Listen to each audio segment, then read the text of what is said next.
Welcome and take a little hike with me. My name is Richie Sullivan into Doodletown, and I will try and bring back to life at least a little bit what it looks like now as opposed to what it looked like back around 1965 and before. Most of these pictures are mine.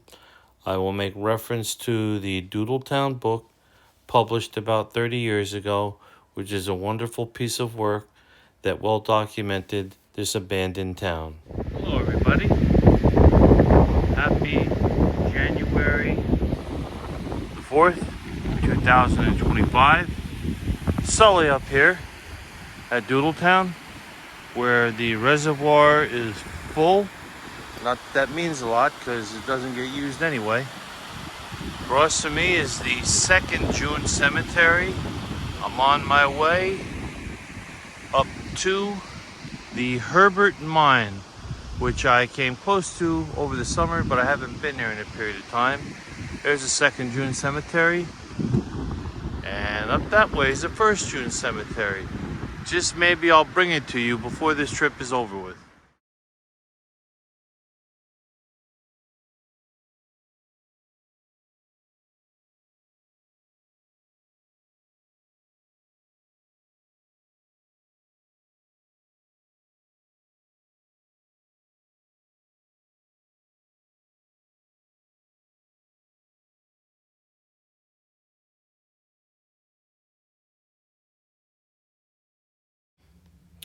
Today's trip, I'm destined for the Herbert Mine, and I knew a few members of the Herbert family, and I'm going to dedicate a little bit of time and effort to one Herbert in particular, and that is Shirley Herbert, Shirley Kamanchak, my 4th grade teacher.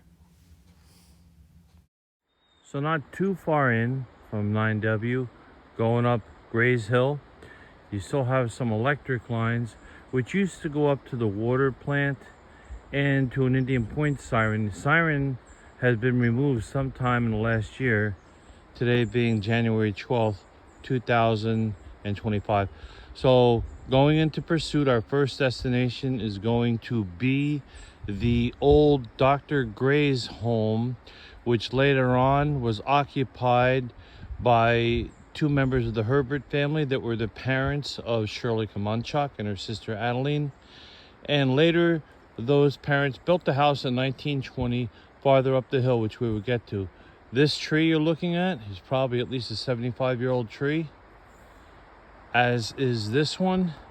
I would guess that these trees were probably here when people were still living up here, and I wish they could talk. I'd like to hear their stories.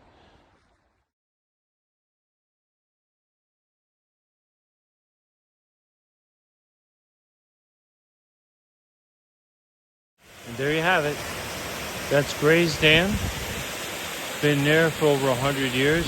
It's actually a pretty substantial dam, and it's actually still in pretty good shape. The area behind it has all been filled in with debris. I'm not sure how deep it was years ago. And up on that hillside is where I showed the Dr. Gray's house being, where the Herberts lived before they built the house up on top of the hill.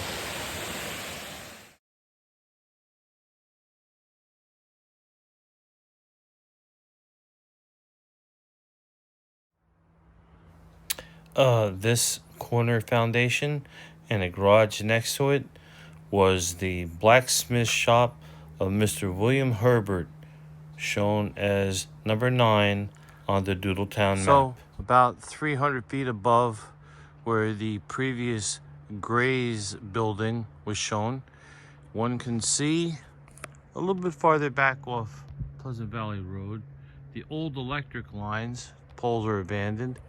And see the newer ones right here. The newer ones, I believe, were to serve the Indian Point siren, which has since been removed. About the last year it's been removed. Water plant's been offline for 2 decades or more. So I'm not sure if the old electric lines I showed you back there, that telephone pole right there, were from when Doodletown first got its electricity, which I believe was sometime in the late 40s or early 50s. And here's what you have now. This particular foundation you're seeing on the map is 9B.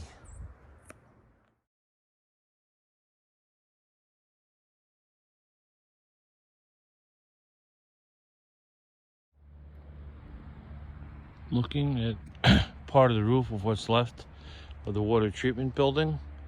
Up here on what is defined as number 12 on the map, where Harold Herbert and his wife Hilga moved from down on Grays Hill, had this house built in 1920, and this is where they lived until 1958. And this is where Shirley Kamanchak was born. I believe the driveway to this would be too steep to come off Pleasant Valley Road. It's about 150 feet to Lemon Road. That direction is likely the way the driveway came. Mostly briars now.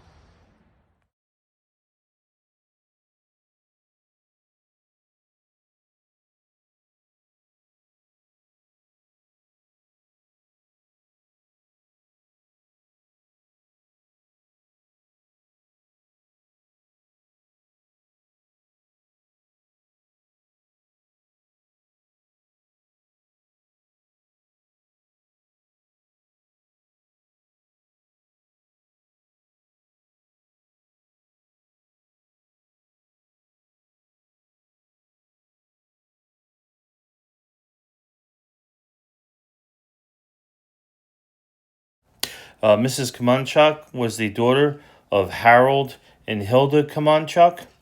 She had a son, Tim, who died in 2021. And she and her sister, who I'll describe in a minute, married two brothers. Shirley's husband's name was Jack Kamanchak.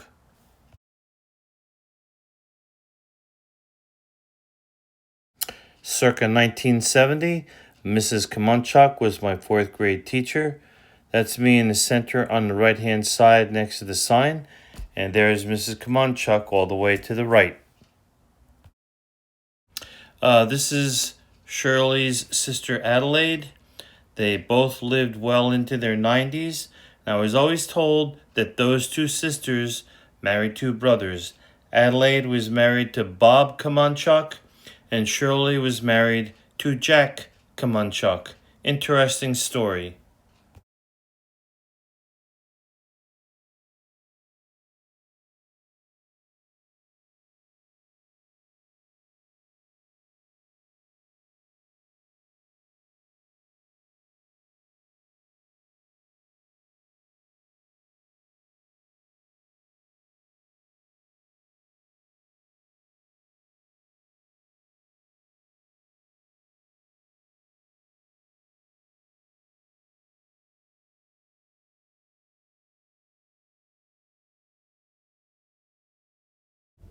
A moderately difficult hike from the beginning down at Iona Island takes you up to the ultimate destination, which was the Herbert family mine, which is not too far from the West Mountain lean-to or shelter up above Anthony Wayne. Not much of an opening, and here it is after all these years. Probably not worked for 130 years or so.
The July 9th storm of 2023 took this right out of here. I don't know if this is the continuation of Lemon Road or Pleasant Valley Road. And right up there it forks. To the left is the 2nd June Cemetery. To the right is your way into the heart of Doodletown. The Doodletown Reservoir. Here's where Doodletown Brook used to cross whatever this is called, Pleasantville Road, I'm not sure what. And you look at it, and I think you say the same thing the people that found the Grand Canyon did. Poop. Now I have to go around. Is your way into the heart of Doodletown and the Timp. This was all put back in.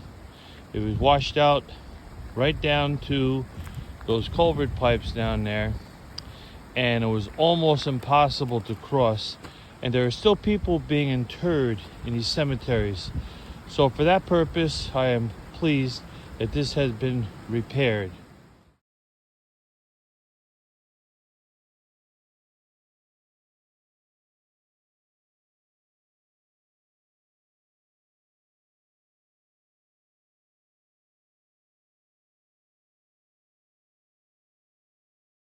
Yep, right there was a sign. Long gone, like most everything else up here in Doodletown.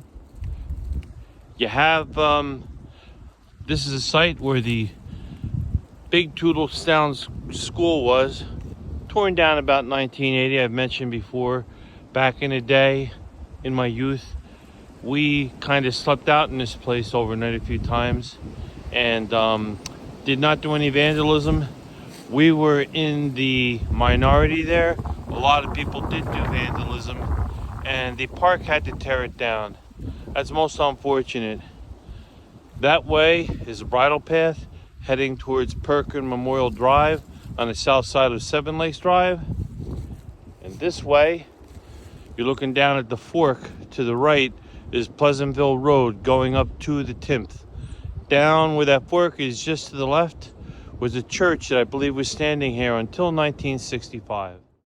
Here we have a quick glimpse, flashback into the vandalized school. This is sometime, I believe, in the late 70s before it was torn down. I would like to note that a lot of these photographs are coming right out of Elizabeth Perks Stolter's Doodletown book. You can purchase it at the Anthony Wayne gift shop area.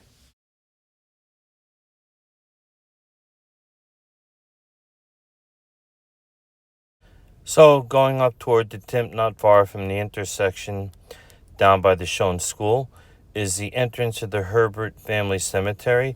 I've done a whole YouTube video on that in the past, and obviously this particular video is sort of being dedicated to the Herberts and the ones that I knew.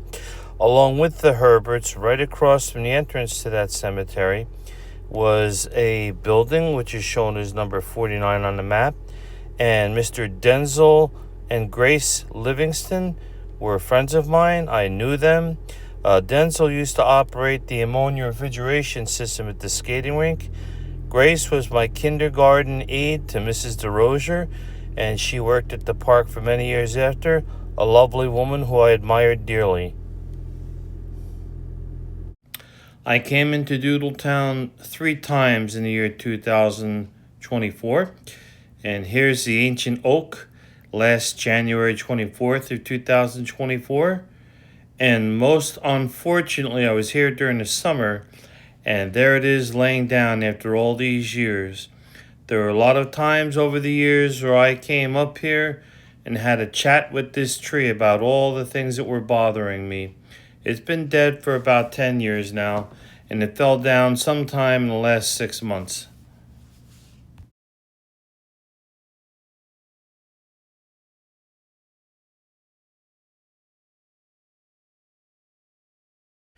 So on July 6th of this year, or last year being 2024, the Citizens Environmental Advisory Committee hosted a hike up into Doodletown, and we visited the Herbert Cemetery, the reservoir, went as far up as, and we visited the June Cemetery and went as far up as the Scandell home.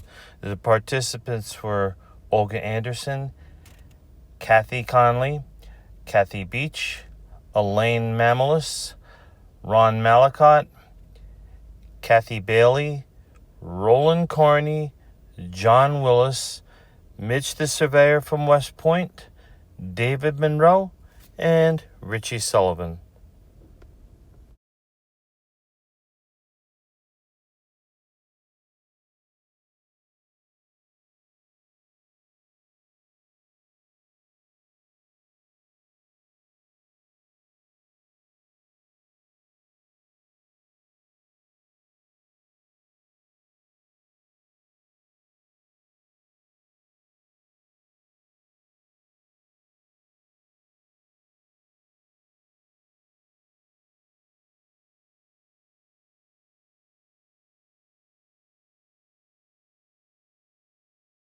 Okay, so I've been here many times. This is the end of Pleasant Valley Road where it forks and turns into the Timp Pass going that way. I forget the name of that pond. I'll post a picture of it when I'm done with editing this video. That shed over there, that garage, has been there forever. Still standing up okay. The roof has a hole in it. You can't spend a night in it. And this has all been repaired. A year ago, this was badly washed out. You could barely cross it. So the park has done some repairs here, which are kind of necessary. The rangers do have to get up in here once in a while. And up that way, I came down it last year. It was washed out severely. They'll tell you that it's closed. If you're a hiker, you should be able to navigate rough terrain anyway. So I'm going to continue up this way. About a mile is the Herbert Mine, which is today's destination. A quick flashback from the same spot up here at the end of Pleasantville Road a year ago. Last January 24th, you can see how it was all washed out. And as stated, the park has made repairs, just shown in the previous video.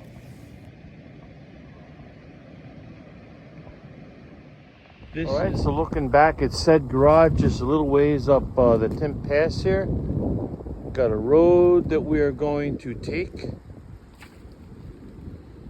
right here, which is about a 150-year-old road or more to get up to the Herbert Mine. One has to be mindful during these pursuits of that which is around you, such as that limb that was not here a couple of months ago.